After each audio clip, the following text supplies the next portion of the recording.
Good morning बच्चों। आज कारक प्रकरण अध्ययन में हम करेंगे अपादान कारक। उसके लिए सबसे पहले मैं कुछ वाक्यों को देखते हैं। महेशः गृहात् विद्यालयं गच्छति। महेश घर से विद्यालय जाता है। वृक्षात् पत्राणि पतन्ति। पेड़ से पत्ते गिरते हैं।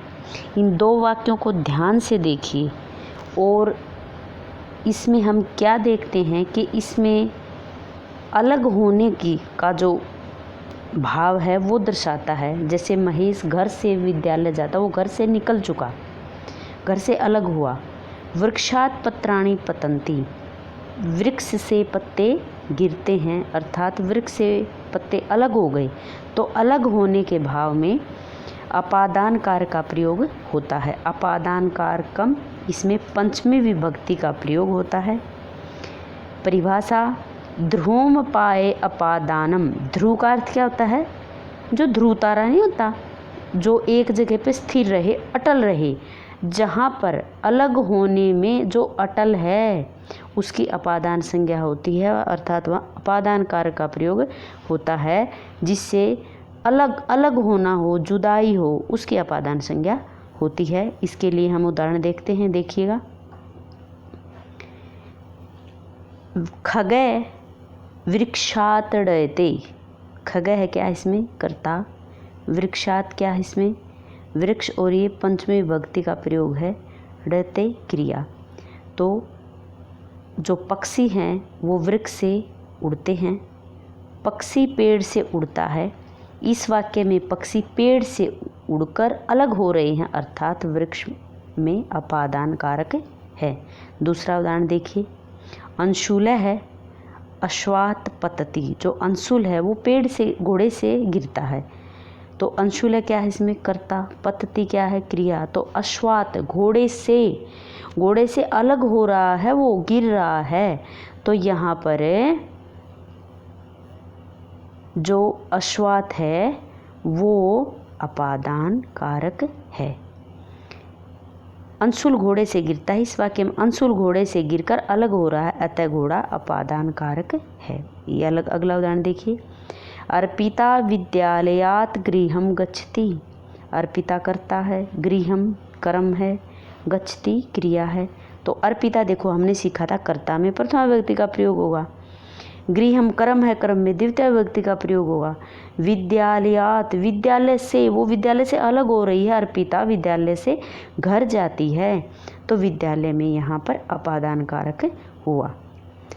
अब अपादान कारक को पहचानने का एक तरीका देखते हैं हम, क्या होता है।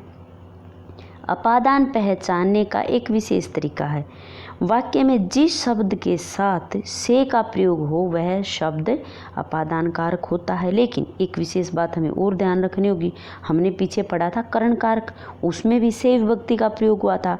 तो हम अब ये देखेंगे जो अपादान कारक में से विभक्ति का प्रयोग होता है और करण कारक में से विभक्ति का प्रयोग होता है, उनमें क्या अंतर है। हमने क्या पढ़ा था कि करण कारक और अपादान कारक में जो से विभक्ति का प्रयोग, उसमें अंतर यह है कि करण कारक में जो से विभक्ति होती है वो साधन के रूप में होती है, कोई साधन प्रयोग करने के संदर्भ में, और अपादान कारक में अलगाव की स्थिति को दर्शाता है, जुदाई वाला जो से होता है। जैसे पेड़ से पत्ते गिरते हैं, वो पेड़ से पत्ते अलग हो, ये से अपादान कारक है। लेकिन राम ने रावण को बाण से मारा, वो बाण से एक साधन के रूप में प्रयोग होता है। तो जो साधन के रूप में प्रयोग हो वो करण कारक है, और जो जुदाई वाला हो, जो अलगाव वाला हो, वो अपादान कारक होता है।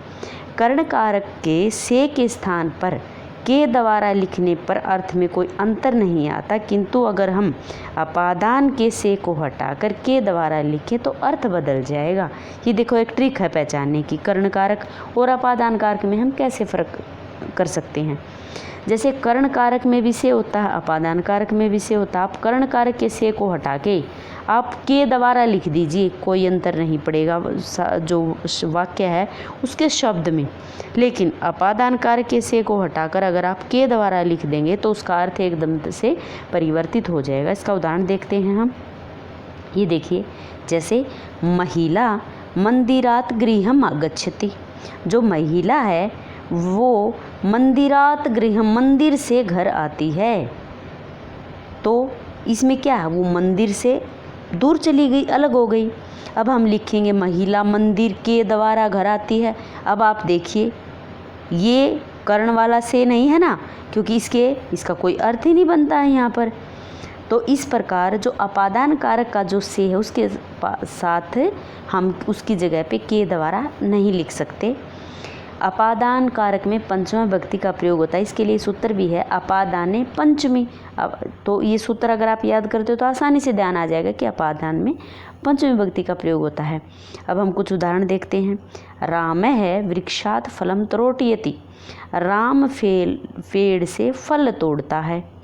इस वाक्य में वृक्ष से फल जुदा हो रहा है, अलग हो रहा है, अतः वृक्ष अपादान कारक है और वृक्ष में पांचवी विभक्ति का प्रयोग होगा। अब ये कुछ उदाहरण हैं, हम इनमें देखेंगे कि कौन सा तो इनमें कर्ण कारक है और कौन सा इनमें अपादान कारक है। ये बच्चों के सामने विशेष तौर पर ये समस्या आती है।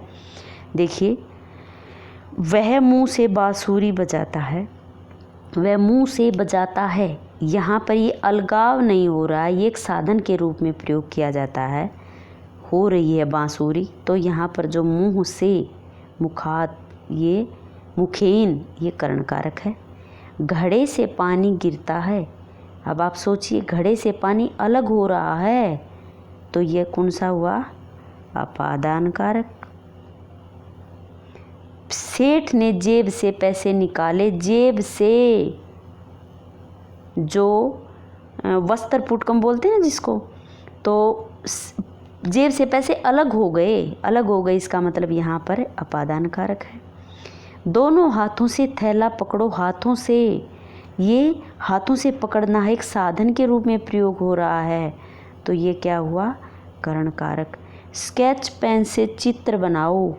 पेन से ये एक साधन के रूप में प्रयोग हुआ, तो ये भी कर्ण कारक है।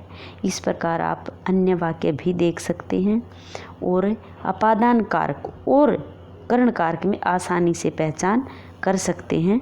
आप इनका अभ्यास कीजिए, कॉपी पर लिखिए। Thank you.